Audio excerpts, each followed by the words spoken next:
Hey, this is Logan Christopher here with the Legendary Strength Podcast, and today we have another great interview lined up today. We're going to be going into a lot of detail on isometric training, which I know a lot of people are really interested in, and for the most part, there's not a whole lot of information out there, so we should be covering some very cool things today. Today, on the line with me, I have Professor Stone Paul. Thanks for joining us today. Hey, what's going on? Hey. So if you're not familiar with Professor Stone Paul, you may have seen his name. He helped out with the translating, actually, of the Alexander Zass book, The Mystery of the Iron Samson, from Russian into English, which we've made available. And there's a whole lot more he knows than, translating languages and everything. But to start with, I think it'd be a good idea to give people an idea of your background, how'd you get into the strength training and isometrics and all that.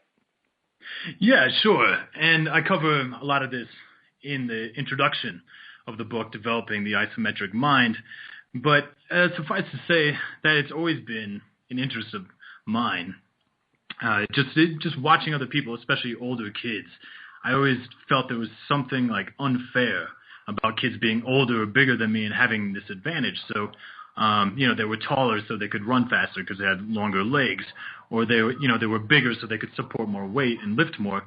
And I wanted a way, because I was often hanging out with older kids and wrestling with them or sports with them. I just wanted a way to be able to get that advantage so I could play on the same level as them. And in the book, I go into the story about how I first started. There was this neighborhood tradition where all the boys between like 4 and 10 would get together first day of summer, get their head shaved in this guy Herb, his garage, get their head shaved there, and then they would go on to have a primitive bench press contest and then an arm wrestling contest. And so I did pretty well the first year with these guys, and with everyone who was my age, I beat them all, but the older guys I had a real problem with. And I told my dad about this on the way home, and he said, well, it doesn't really matter how old you are or how big you are, you can still be really strong. I mean, of course, there's limitations, obviously. A 15-year-old is always going to be stronger than a 5-year-old, but he showed me a few isometric exercises, like how to arm wrestle yourself, how to, push against a parked car, stuff like this, and I was able to do this over and over again. My dad had this philosophy. He said it all the time, just practice, practice, practice. He was like a parrot, and eventually I started becoming the same parrot, and anytime I wanted something, I would practice. So now I kind of related, kind of not. I had a lot of chronic illnesses as a baby and as a toddler, and so this kind of motivated me a little bit more to overcome these strength things, to feel like I had more of a solid foundation. So eventually I went on and I got stronger, and I did better at the contests in the years to come, and then even better later on with other contests. And when I got into sports, all these same theories applied. And I don't know how deep you want me to go into this right now, because I know you probably have other questions about the isometrics. But suffice to say, I started playing a lot of sports, and I did very well at the sports because of what I learned from isometrics, right? And throughout my childhood, I won lots of trophies, and I worked really hard and did well. Eventually, I got to a point where, competitive sports on teams and stuff, I kind of lost my taste and went more in the artistic direction, where I started getting into music and all. And I guess it was just a certain mentality with the athletes that were surrounding me at the time that kind of turned me off. And so my athleticism went more into training by myself or for myself, challenging myself with weights, stones, odd objects, things of that nature. And then of course, flexibility and mobility and strength and speed, what have you. And then, of course, getting, just the point where you had a good physique, right, in balance, and, you didn't have much fat on your body and everything. So I had a lot of friends, need a drink. I had a lot of friends who were asking me for advice, right, and eventually got to a point where too many people were asking me all the time, and so I just thought it would be much better to design these programs and put them out on the web eventually, and get so I could reach more people, and it's just more time effective. So I guess that kind of brings us up to the day in, skipping over a lot, obviously. I guess the red thread through all this is also as being a musician and touring a lot throughout my teens and all. I developed, being on the road, I didn't have access to a lot of equipment. I also didn't have a lot of money, so it's not like I could just walk into a gym where I was and just pay a bunch of money every time. And sometimes you get like whatever, a free day pass. But really, I had to be creative. I had to develop systems of getting stronger, right, and quicker, more mobile, without having access to a lot of expensive equipment. And so I figure a lot of other people would be into that because I meet people all the time, and I just like not having that excuse of like, oh, I don't have a gym membership, I don't have money for this or that or anything else. So I really like to get into the philosophy of being able to accomplish anything with what you have available to you, Mm-hmm. And so I try and make that available to my customers. I completely agree with that. Let me ask you this. Obviously, you're not going to say isometrics are better than lifting weights, but what are some of the differences that you get as far as your athleticism, your fitness, your physique, if you train with isometrics versus training with weights? Well, like you said, I don't know if there's really an isometrics versus isotonic exercise mm-hmm. or lifting with weights. I do believe they work hand in hand, and a well-rounded athlete who's going to have a long athletic career is going to need to address physical fitness from both sides of that coin. But they do work hand in hand. Isometrics work more on the skeletal system or the joints more than the muscles. I mean, obviously they work on the muscles, right? But you're really working more on the sinews, right? The bones, the fascia, the ligaments, especially, and the tendons that are holding the muscles in place, in the bones and everything else. So, but the thing is, this is like traditional isometrics. I don't know how much isometrics you've been exposed to, but I know most people don't know much. There's a few moves that they know, like, for instance, in the Alexander Zass book that I translated, or the Bruce Lee had a book, too. He went over a few isometrics. And I know you work with a couple other people that do isometrics. It tends to be very limited to a degree because, as you know, isometrics only make you stronger, only strengthen your sinews in that specific position that you're holding it in. So if you're doing like isometrics, like the famous Bruce Lee one, right? And I'm sure there's many people who did it before him, but where he would do a standing bicep curl isometric. Are you familiar with what I'm talking about? Yeah. Yeah, and just basically a bar with a chain hooked into the ground. And he would hold his biceps at 90 degrees and just pull up on it as hard as he could for about 10 seconds, right? Mm-hmm. That's great, and it will make you stronger, but essentially it will only make you stronger in that one position, right? Because you're not contracting the muscle. Whereas isotonic exercise, when you're lifting weights, you're using the entire range. Hopefully, not everyone uses the entire range of the muscle, but ideally you're using the entire range of the muscle. So if you want to get your muscles as strong as you possibly can, you need to have a foundation in your sinews and your tendons and ligaments. That makes sense, right? Mm-hmm. And because you can't be stronger, your muscles can't be stronger than what your sinews will allow for, right? Because otherwise, anytime you fully contracted your muscle, it would rip itself right off the bone or off the joint, right? Mm-hmm. Or dislocate itself if it's a shoulder or a hip. And, am I answering your question, or did I go off in the wrong direction? I think that gives a good overview of how to use them. or the purpose of using them. Your new course is called Developing the Isometric Mind, which is a very interesting title. And when I saw that, I was like, what exactly is that? And I think that'd be a good thing to cover. What is the isometric mind? Well, the isometric mind, how I see it, I like saying the isometric mind because it was what I discovered in the book, as I say, as a very young child.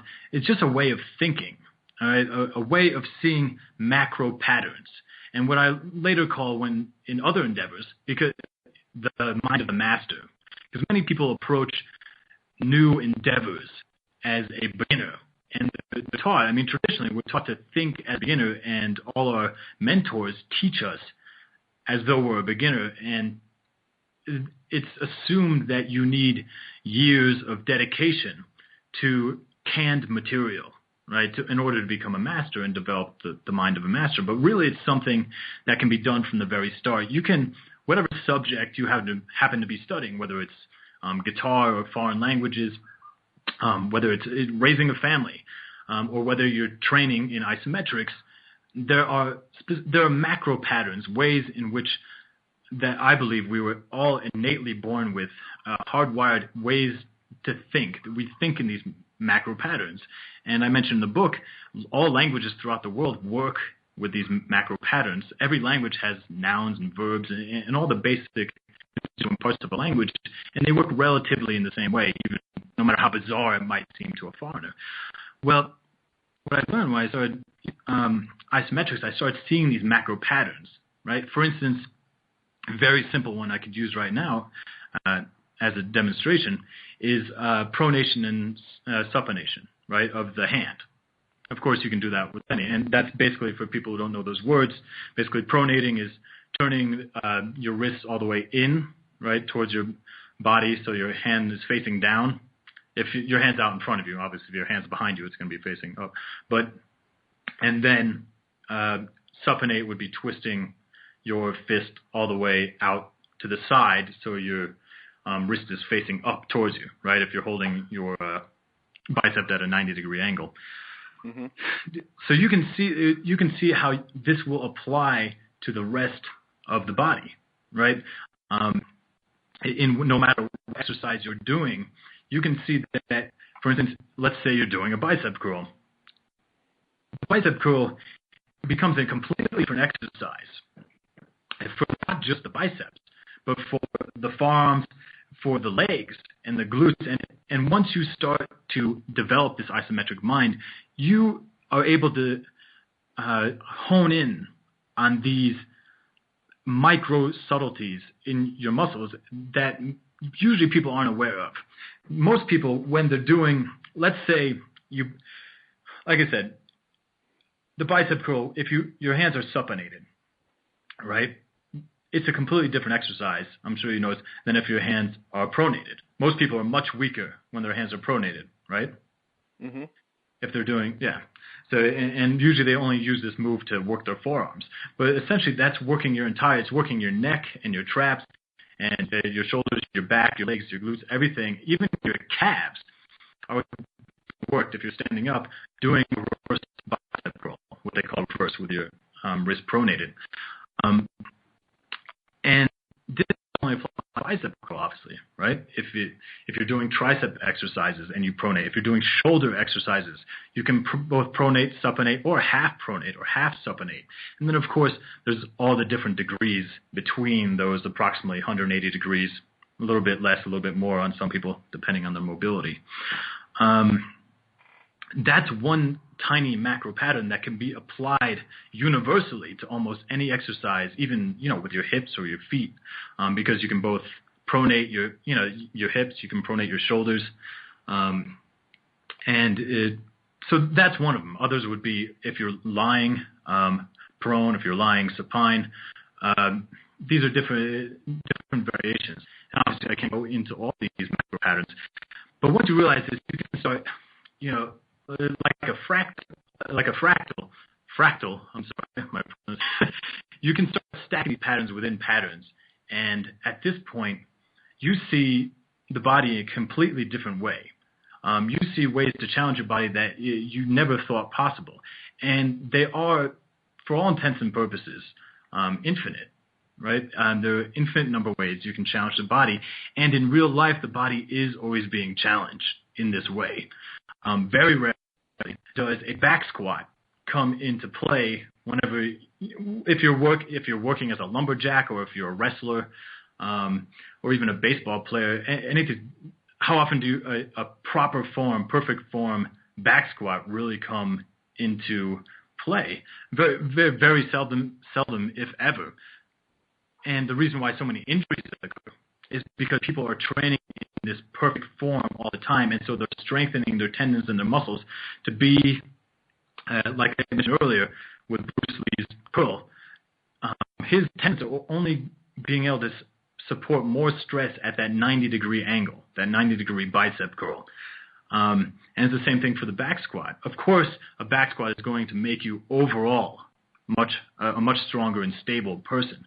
But a lot of injuries occur when the same amount of stress is put on the body when it's slightly a few degrees outside of this comfort zone of proper form, like, for instance, in a proper back squat.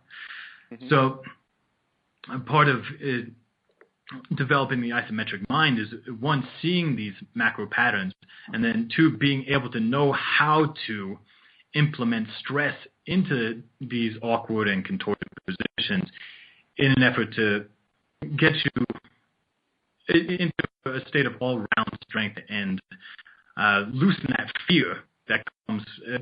Like, for instance, when you're a toddler, you run around, fall down, everything, and of course your body's more supple then, so it's less susceptible to injury. But at the same time, we lose this from training and from becoming adults and doing the same things over and over again. And developing these comfort zones.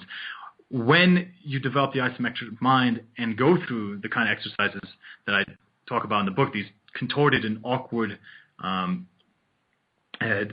angles and positions and variations, you become much more supple, like a child, where you're able to take on stress from almost any angle or any contorted position without the fear of being made susceptible to injury. Mm-hmm. One more thing, I guess, would just be, of course, the plateau. Many people are trying to develop vertically. You see this with Olympic athletes, but you even see this with baseball players, football players, etc. They see one way to train, and a lot of times, coaches and the environment they're raised in show them to, teach them how to do this, to think vertically and just go straight up as fast as you can. And of course, if you're only thinking vertically, for instance, if you're building a building on a small, narrow foundation, there's a limit to how many stories you can put on that building before it starts getting wobbly and before you reach a plateau of you can't go any higher. So you have to expand the foundation, the lateral, the horizontal foundation of that building before you can go above a certain amount of stories. So when we're taking these isometrics, these variations, all different angles, and we're expanding, and it can be done, I think, to almost an infinite degree, expanding our horizontal or our lateral plane that we're working on. And when we expand our lateral plane, it gives us more, it gives a much sturdier foundation on which to build higher vertical stories, if that analogy makes any sense.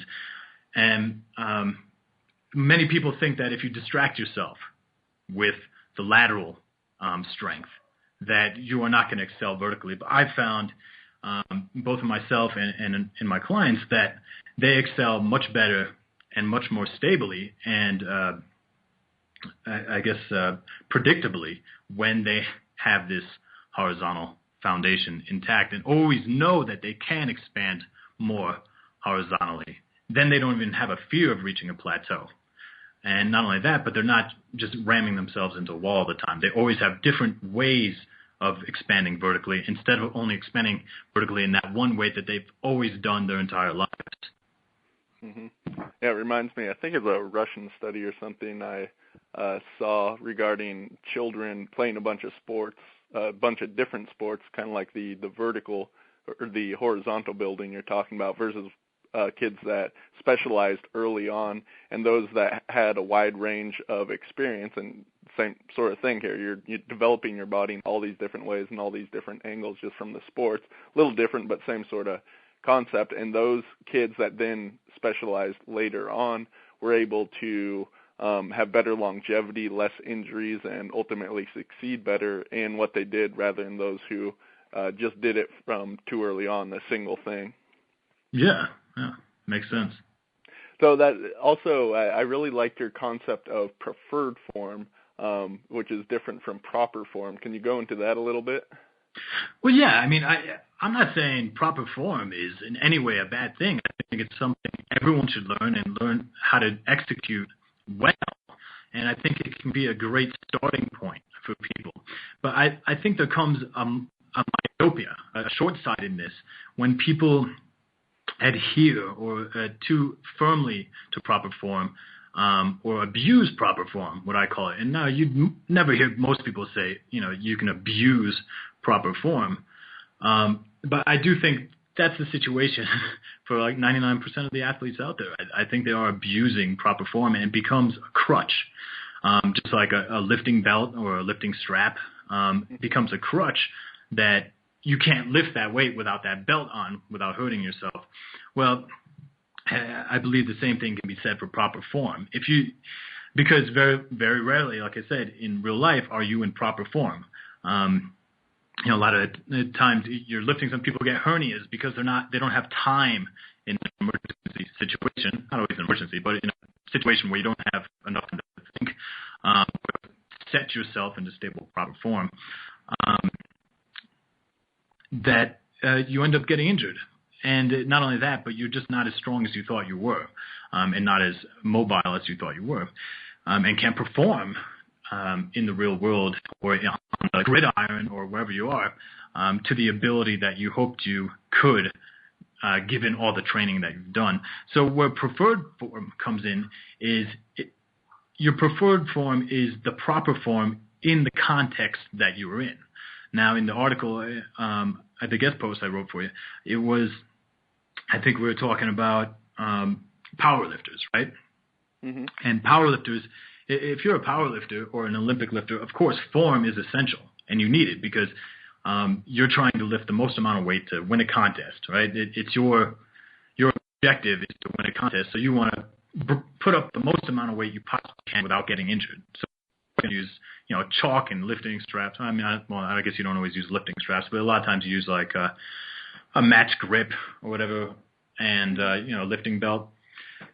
And you're going to, of course, use the most stable position. Because what is proper form when it comes to doing deadlifts or back squats or bench presses?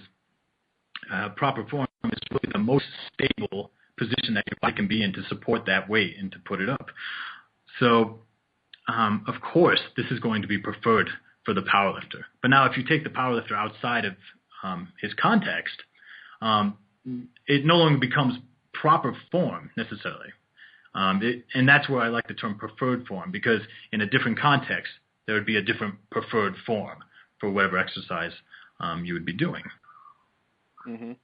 Did I cover what I was supposed to? Yeah. I mean, what you're talking about, my mind keeps going back to kettlebell juggling, which is something I love to do, and it really, I've said those same concepts. It's great to have that preferred form for your swing, your snatches, but the great thing about kettlebell juggling is it makes you work outside of that preferred form. It really hits the body from so many angles to where you really are building up all those weak points in the body. So let's talk a little bit about the isometrics. And I had a chance to look through your course, and there are literally, when you look at all the different combinations, thousands upon thousands of exercise. Can you talk about, just give an idea of how this works and how you even put it all together? Because, a lot of people come from a place where, less is better. If you only have a few exercises like powerlifting, so you got squat, bench, deadlift, and maybe a few assistance exercises for those. So how do you go from that sort of mindset, and I guess that's part of developing the isometric mind, from that to really working these thousands of different positions in the body with isometrics? Yeah, that's a great question. And Isometrics, I believe, needs to be approached in a completely different fashion because than isotonic exercise, than lifting weights, because for the very fact that your tendons and your ligaments need to be challenged from all these different positions, because you don't get strong. Like if you only challenge your bicep, isotonically speaking, if you're lifting weights, your bicep will get stronger, no matter how you challenge it. It won't just get stronger in that one position. And not only that, but you're also always going, like we said, going through that entire range. With isometrics, there's no movement, so you're only getting stronger in that one position. So you can't really approach it, and I think that's the approach most people take all the time. And although it can be effective to a degree, I think you're missing out on 99.9% of what isometrics really has to offer. I do believe in keeping life simple sometimes. I do believe that's definitely a way to go. Again, in the context, we're talking about context. When it comes to isometrics, you're in a completely different context. So keeping things simple isn't necessarily what's going to yield you the best results over time. That being said, I do feel there is a simplicity to what the developing the isometric mind offers. And I do talk a bit about how we live in a magic pill society when people want to say, all right, just tell me what exercises to do, how many reps, and how many times per week. Tell me exactly what to eat. So they're not developing their mind, and they're always going out looking for the next thing. It's a never-ending cycle, right? Always looking for the next new system, next secret to six-pack abs, and what have you. Isometrics and developing isometric mind really shows you that the simplicity doesn't lie in finding a specific schedule or a specific diet or what have you. The simplicity comes in your approach to relax and really discover your body. Don't be in a rush. Do you understand? Mm-hmm. Because isometrics, you don't need to get in and out, like do a 40-minute set and get home and eat like you do with isotonic exercise. Your hormones don't react in the same way. You can take an entire afternoon and really just explore, almost meditatively explore your body. And what you're doing is really educating yourself on every inch, every facet of your body, in all the different ways that it can be challenged. So it's a long-term investment. And when you're done with that, you are so educated, and you're never done. That's the thing. You're always part of knowing the isometric mind, or having the mind of the master, is realizing that you're never going to master anything. So there is no quick fix. There is no answer, but there is no single answer to anything in isometrics. But the point of the course is to develop your mind to think so you can become your own guru, so you can increase your own flexibility, for your own body, because you're the only person that really has enough access. I don't have enough access to my clients' bodies. You don't have enough access to your clients' bodies to actually give them everything they need to reach their maximum potential, right? We can sell them a course or a program that will help them and put them in the right direction. But what I aim to do with this course is really help them turn themselves into their own guru, where they can rely on themselves and they know their body to such an extent and in such explicit detail that not that it makes people like you and me obsolete, absolutely not, but that they have a solid foundation and confidence in their own body and getting to know themselves on that level. So I see that, it can, all these thousands of exercises and variations on themes and everything can be, I think, overwhelming and daunting for people who see simplicity only in one light. They see simplicity only in one light of getting down to, just the basics, deadlift, squat, right? Getting things simple. Simplicity comes in a different light sometimes, a different form, and I think that form can be, let's just make it simple and discover our body from every angle, every aspect, every muscle, every tendon, every joint. Let's see all the different ways that they can get stress put on them, put stress on them in controlled environments and get them to expect the unexpected. To me, that seems like a simplicity. Can you see where what I'm driving at there? Yeah. Is there anything that needs to be clarified? I'm not quite sure if No, I it's hard to get. think that's pretty good. One other question I'd like to ask, because you really have detailed that, to take a different approach to isometrics. Basically, the way I see it, there is what you're talking about, and isometrics can also be used for like a single exercise if you're trying to, strengthen a certain weak point in the exercise, and they're great for that. But this is really a whole different approach. Would you recommend that someone, stop doing what they're doing and just spend like a month on what you have covered in the course, use it really as a standalone thing, or how would you integrate it along with weightlifting? Can you give some ideas there? Yeah, sure. Or body weight exercise, whatever sort of lifting that people do, the isotonics and isometrics together? Yeah, that's a great question. I feel you should always be getting some kind of isotonic exercise within the week. Let's say you could dedicate a month or two or more to what I'm covering in the course, and that would benefit you very well. I do, however, I believe that isotonic exercise will only help benefit. So even if you're dedicating 90% of the time to the isometric exercise, you need to at least incorporate some isotonic exercise to get the blood flowing, to keep, because even isotonic exercise gets blood to your sinews, right? And the more blood and nutrients you can get to your sinews, the more they are going to heal and grow and get stronger from what you're doing with the isometric exercises. So it's really, I wanted to leave this up to the individual, but I'm glad you asked the question. And you can do this in a way where you can either do a little every day, a few minutes every day, right? And you'll definitely feel the benefits from that. Just 10 minutes a day you can dedicate to it, or you can dedicate every Sunday afternoon to it while the rest of the week you're doing your weightlifting or athletic training, right, for sports, running, what have you. Or you can mix it in. I mean, it definitely goes well to mix in. If you have a 4-day schedule, you can do, day 1, do isotonics, day 2, do isometrics, day 3, isotonics, day 4, isometrics. So it's very versatile, and I leave that up to the student to decide what is going to suit him. He also has to take in consideration what their long-term goals are as an athlete. And just as a healthy person in general, a lot of people sometimes get tunnel vision as like, I want to win this contest, but what are you going to do after the contest? And I think that's very important to take into consideration. And that's what a lot of this course revolves around. Okay, great. Well, I think we've given a lot for people to chew on. Obviously, we've been talking about the Isometric Mind course, and we've decided to put together a special deal for people that want to pick that up. We don't quite have a web page for that yet. Do you have an idea of where that's going to be? It's going to be through stoneagestrength.com.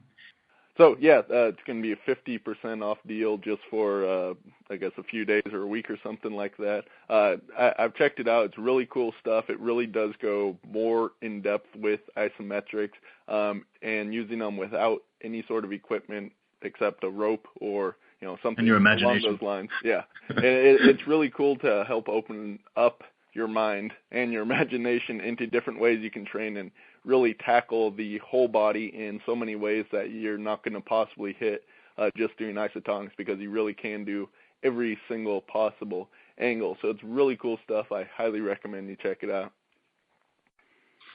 All right, that sounds great. Well, thanks for having me on, Logan. Yes. Anytime. Yeah, it's been a pleasure. Thank you, everyone, for listening. Be sure to go check that out and pick up Developing the Isometric Mind.